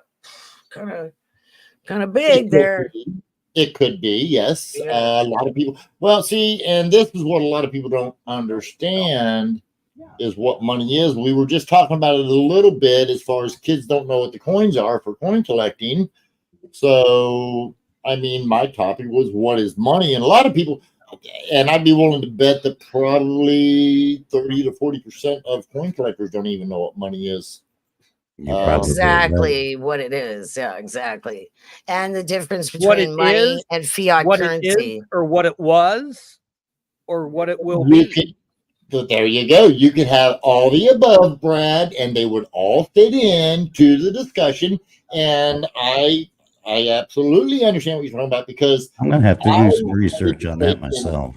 Well, the difference between there's the fiat currency, there's differences in those. Hold up. This is next week. This ain't right now, guys. U.S. We're going to do this whole damn discussion right here. That's going to ruin it for next week, and that's only if we don't get anybody to take and to. That's only if we don't get somebody to come in and speak. we'd be happy, guys, if you're out there in the chat and you know somebody that would be a great person to bring on to the channel to have a discussion like Blue Moon Bee today, guys. I mean, Blue Yeah. Moon. Thank you, Blue. Yeah, thank you, Blue. But she come from out of the channel. She's been a long time subscriber to the channel. She has, I mean, she does different videos. She's done a couple, like she said. But yeah, guys, you know, we've had Blue Moon Bee now. We've had Mr. Hampton was on here a couple weeks ago. We had Soup on here a while ago. So hey, if you're just a subscriber to the channel and you want to come in and talk about a subject, hey, I mean, you're going to be amongst friends. There's me, Brad, Joe Durbin, Alden. I mean, hey, we're going to be on here. We don't bite. Nibble, we don't bite. Right on. We bark, but we don't bite. But I want to take the opportunity to thank Blue Moon for a gift she sent me last year. She made a sweatshirt for me. You remember that, Blue? Mm-hmm. And I've got it, and I've worn it a few times, and maybe I'll wear it next week. But if it's not too Robert hot. one also, you know, it's Did just you? something that I I just wanted to thank I you. get something in my head and I just have to make it. I just wanted to thank you for that. That was a gift from Blue Moon too. I have a lot of bills. Speaking of money, Robert, I have a pretty good collection of paper currency from way back when. I was trying to get some fractional stuff, you know, not too long ago, the little tiny white paper money. Oh, yeah, there you go. Yeah, I've got fractional. I don't have none of that, but I have some of the ones that are in between there. And, you know, yeah, that's neat. That's nice. I got to hit Brad up for some of that. Look like Brad. He's got everything, huh? Is there anything you don't have, Brad? Anything Patience. Sense of humor, especially for Robert. We don't have a sense of humor either, but that's okay. No, we have a sense of humor. Somebody just called on the phone and they wanted to know about the Silver Eagles they just paid $13 a piece for. Oh, God. I know. I got one of those somewhere. Oh, yeah, so do I. Hold on. Yes, they're the ones that you get for $13 that they have no silver. Yep. But, looks like right. you know, Dave just said to the guy, he says, that's like a guy standing outside the bank and saying, hey, I got $50 bills for $25 out here. You don't need to go into the bank for any. Right. There you go. Yeah. They just made them on the printer. I'm sorry. Printed them out, As I said before in the podcast, never mind that the ink is still wet. I mean, you know. I'm going to have to stand outside of Brad's and I'm going to have to bring my American Silver Eagles and I'm going to have to sell them for $13 a piece. Those are harder to make than the ones that are paper because they literally print them up. You know, I have some because I confiscated them from someone that was trying to pay. Yeah, trying to pay with printed fake money. And I kept Blue, I'm with you. I love the currency. I don't have a lot, but I got almost perfect Black Eagle, 1899 Black Eagle. Nice. That one. Yeah. Right. Yeah. I have one as well. Yeah. I have one of those. That's a nice one, Brad, but mine's. Oh, no, this is crappy. Look at all. Yeah, mine's in good shape. Yeah, that one's seen it. Yeah. Yeah. This one's seen a lot of love. Yeah. I had a friend that had the Native American money, the money with Native Americans on it. I love the artwork. Back in the 1800s, the artwork that they had. Oh, they were really pretty. Yeah. I can't afford some of them bills, but they are beautiful. Yeah, they're like $800 each or something. I think, retail. Yeah. But they're gorgeous artwork. Gorgeous artwork. Mexican bills are really beautiful. Yeah, that too. Pretty. Art. Wow. Yeah, I even like ugly presidents. That's our coins, right? It's sitting in the closet there. They're not very attractive men, you know what I mean? We're right next to it. No, the next one. No, the dudes ain't that good, but most of the ladies have that. So you could.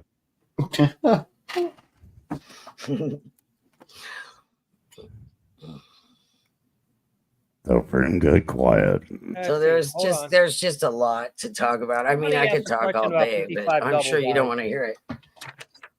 I don't think there is a $500 1955 double die linking penny. Unless it would be damaged. Right. And even then, you're going to have a hard time, I would think. Yeah, they bid 875 in goods. So, you're going to be spending 900 and some dollars for anything, and they'll go up from there. Right. So, yeah, if you find a 55 double die for 500, it's probably not real. Right. Yeah. I would say it'd be much easier to find one for about $1,000 would probably be more accurate. And you're still gonna have a hard time because that's I think it would be actually hard to find a $1,000 one because most of them were saved in fairly high grade because everybody knew they were rare from the onset. I think the worst one I've ever seen has been a VF. Pappy Jim took and told me, what did he tell us the other day? He bought that 55 double die for $20. Yeah, he bought one for $20, but it was right when it first started. Away from this. Wow. Yeah. I'm sorry. Well, that's the thing with a lot of coins. A lot of coins people will pick up, and I mean they hold them, and all you get's high grades. Sometimes the lower grades are worth more than the higher grades because everybody ordered them. Usually it's the opposite of that. However, Usually, but right, the 55 double die is one of those that I tend to agree with Brad. Yeah, I doubt you could even find. I mean, unless it's damaged, you're not going to find an inexpensive 55 double die. It's going to cost you a little bit. I know one of our people in the room right now, they own a nice 1955 double die. So that's just something that you don't, when it comes up, jump on it. Exactly. As Brad, there we go. I'll put that up. Right on, Brad. Yep. Hello, Jag fan. How you doing? I like pirate money, if you ask me. I love all that stuff. Yeah, the really historic stuff.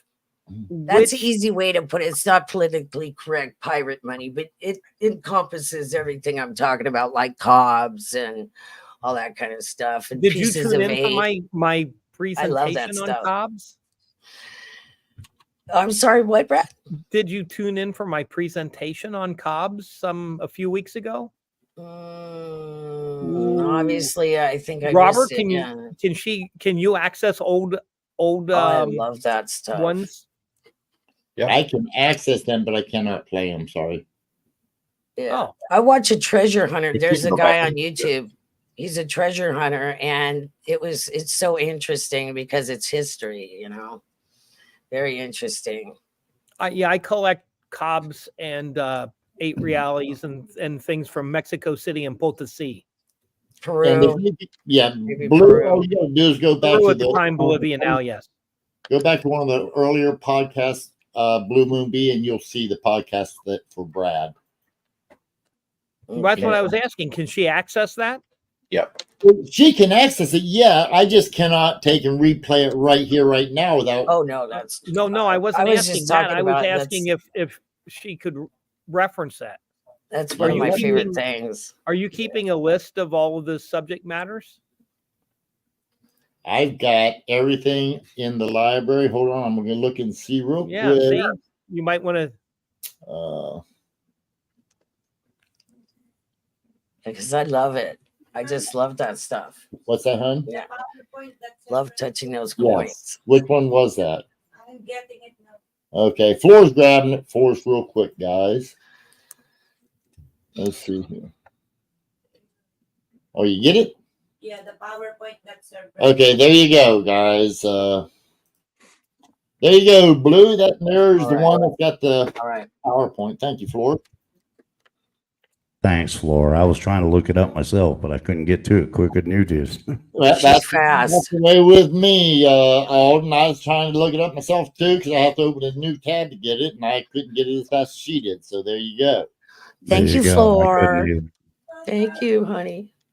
It's lovely. Thank you, girlfriend. I'll watch it for sure because I watch a lot of stuff. not just live. I'll watch some of the live stuff after you guys are done. You know, Yep. because I miss it. Yeah. If I It's miss not it, I'll live watch it. anymore then, Blue. But I watch it anyway just to see if I missed anything, Brad. I don't want to miss Hey, if you don't, if nothing. podcast, you always miss something good. I know, huh? Hell, even whenever I watch them again a second time, I take and I learn something because I missed something. Because Me too. I usually watch it later on in the night just to see what I missed or what I should have commented on or whatever. Well, on these here, especially, a lot of times I'm doing some. Well, thank goodness for my son normally doing the podcast. He's usually the producer of it, and he's changing back and forth. But like today, I've missed. I already know. I'll have to go back and watch this all over again. Other than whenever I participate, because there's other times that I'm taking and changing around, looking to do other things. So. Well, I just want to say I've not met your son, but he does a great job at putting all this together. He really does. He does a great job. Yeah, we can really see how good a job he normally does with what Robert's doing today. There you go. Absolutely. I tend to agree with that. I didn't say that. I didn't say that. I'll be honest with you. And I think since Brad is the only one here with a brick and mortar store, he should sponsor the show and pay for something.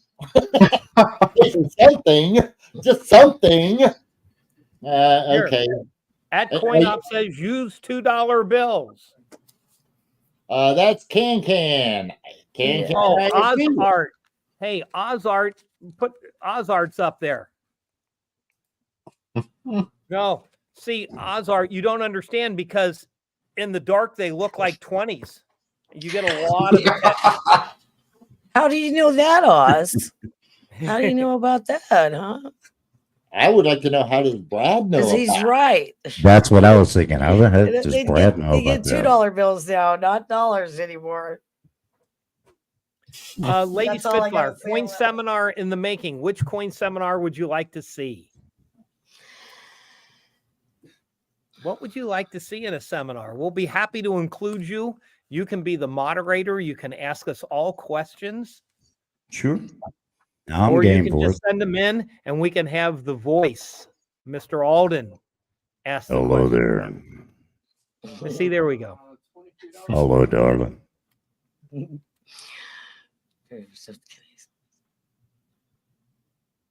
Good job. That's cool. Good Jamie. job. Yeah. Like you guys were saying, children don't even really understand money. I don't think they do because it's been so electronic, you know. Yeah, I gave the young lady that was working the shaved ice machine the other day at the soccer field a $2 bill tip, and she just Nice. Yeah, I had a friend of mine that they went to a local grocery store over here. It's called Ingles, but they went in and they had a $2 bill. I don't know where it was a new one from the bank, and she paid, I don't know, it was $82.40 or whatever, and she gave them the exact money. And the girl looked at it. She said, "This isn't real." She called the law, and the law came and said, "Yeah, that's real money." They don't even know how to check to see if it's real money. Yeah, So- exactly. I mean, they detained their I'm very good at it. 15, 20 minutes. Alden. I was in a restaurant with my wife one night, and I had used a 1929 or 28 $50 bill, well-worn one, but I used it at the bar. When we went into the restaurant, we were sitting there, and all of a sudden the owner comes in, throws the $50 bill on the table, and it's an Italian restaurant. He goes, "Hey, you were giving me a counterfeit bill. I don't want this. And this is," he's going crazy, yelling. People at other tables are looking at us. Oh, And yeah. I'm sitting there. So I took my business card out of my wallet and I put it on the 50. And I says, "It's my business to know if that's good or not." And my wife is saying, if that's no good, my husband doesn't know his business. And I don't want that. You were giving me something else. I said, okay. So I reach into my wallet. And the first thing I pull out is a 1969 100. And I go, "Yeah, no. You're not going to want that." And I stuffed it back in my wallet, and I pulled out a new 100 and gave it to him. And he toddles off to make change. And I looked at my wife and I said, because my back was to the door, and I said, let me know when the police officer's coming up to tap me on the shoulder so we can get a free meal tonight. I thought for sure he was going to call The new police ones are officer. being counterfeited like crazy. The new ones, and they've got it down pretty good, except for the strip that goes down the front. It's Yeah, they can't get the holographic. strip right. They can't get the strip right, but they've gotten pretty much all the rest of it right. So, I mean, I can just tell. I mean, it's made. It's not paper. I don't Okay. even get. It's hemp. They make the money with Vince hemp put up paper. something at 450. Robert, throw that up there for a second. Say again. Vince 14 at 4. There we go. I'll tell Yeah, you what. exactly. Now, Exactly. I told one of my doctors this because, she came into the room one day and we were speaking, and I said, let me make a bet with you. And she looked at me and I said, I'll bet. Well, let me ask a question first. I said, when you go out for a latte in the morning, fancy coffee, for those that don't know what a latte is, I said, you pay What's a with latte? you pay with a debit card, don't you? And she goes, well, yeah, why? I says, then I will bet right now that you have less than $20 in your purse and probably less than 10. And she goes, yeah, why? I says, well, what are you going to do when that piece of plastic doesn't work? She goes, no. I have plenty of money all the time. It always works. I said, no, you don't understand. What are you going to do when the piece of plastic doesn't work? And she didn't understand. I says, okay, so what happens when there's no electricity? Your card doesn't work. What happens if there's an attack on the banking system and they shut it down? Your card doesn't work. You know what's going to work? Cash. Cash. So you always have some cash. I taught my kids, I said, when they first asked me, why should I always have cash in my wallet? I said, because cops don't accept $50 checks. So always have some money. Robert's ruining $100 bill. He's ruining just a for the hell of it. $100 bill right now. Yeah. No, he's not. He's just showing people that $100 bills are slit. They got slits in them. Yep. A lot of people don't know that. Mhm. I didn't know that. I didn't know because I don't have that. There's also microscopic images on it. Hey, Robert. There are. Really tiny should send- microscopic Robert, images. Micro Yeah, but printing. Yeah. I'll try to Robert- remember to bring it. I just got a new book on super counterfeits of 50s and 100s. I just got it at the Central State Show. I'll try to remember to bring it from home and have it in 2 weeks at the library talk. Cool. Robert, since you ruined that $100 bill, just send it to me and I'll take care of it. I don't know why you guys seem to think it's ruined, other than uneducated people think it's ruined. No, I'm just wanting a $100 bill. Oh, but everybody said I ruined it. It's like I said, the only one who ruined it is the I'm uneducated. still waiting for my residual check too, Alden. I haven't gotten anything for appearing here yet either. Yeah, I would say something to that, but I'm gonna be nice today. There's several ways to check them, and I did cashiering for years as a bartender, and trust me, we get fake ones all the time. See, People that are passing them off don't even know they're fake. I'm like, you can't tell us it's fake? I Well, mean, yeah. But you So- talk about the counterfeit. A lot of people don't realize that the United States government sent several of the presses over to, I believe it was China or Hong Kong, one of the two. Yeah, it was one. I believe it was one. Maybe it was somewhere overseas. Korea. Okay. Well, it was somewhere over there, and so they actually had the presses to sort of kind of help make it a little easier for them to make the counterfeits. That's why over in Asia, you will find more counterfeits than anywhere else in the world when it comes to $100 bills, American $100 bills. Yeah. They don't feel right. They do not feel the same. They can't get the Can't paper quite explain right. it. I've been doing it for so long. It's hard to explain. No, But I they get it just because don't I feel can the tell. same, and they don't tear the same either. Because they Yeah, are paper's They different. have hemp in them. Yeah, there's no such thing as paper in bills, guys. exactly. It's like material. It's like material almost. It's Yeah, like- material. I used the Yeah. wrong word, but you knew what I meant. But Yeah, it's actually a mixture between material and true, and paper. It's, exactly, yeah. And there's little fibers in them, little red and blue fibers. Yeah, that's very counterfeit. interesting. Yeah, I've been counterfeit. doing it a long time. Yeah, and you can kind of snap a bill. You can kind of snap it and tell if it's real or not. You know, there's a lot of different ways to check. Yeah. Yeah. Sorry about that, Brad. Put that back up there. I'm sorry. Where'd he go? I hit the wrong button. I removed your ass. There you go. There's the, yeah, he's pointing, guys. Between his two fingers is those threads that they were just speaking about. Fibers. They're little fibers. Or Yeah, whatever. little fibers. Yeah. What they are. So, Robert, what did they put in colonial bills to, I could go as into an it in anti-counterfeiting detail, device? but we were going to talk about it next time. But how all the different ways you can check. Yep.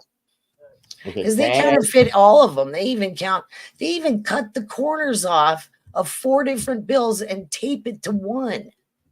I've seen it all. I'm telling you, it's ridiculous. Some of the stuff they do to try to pass money off. They're just trying to see if you're paying attention.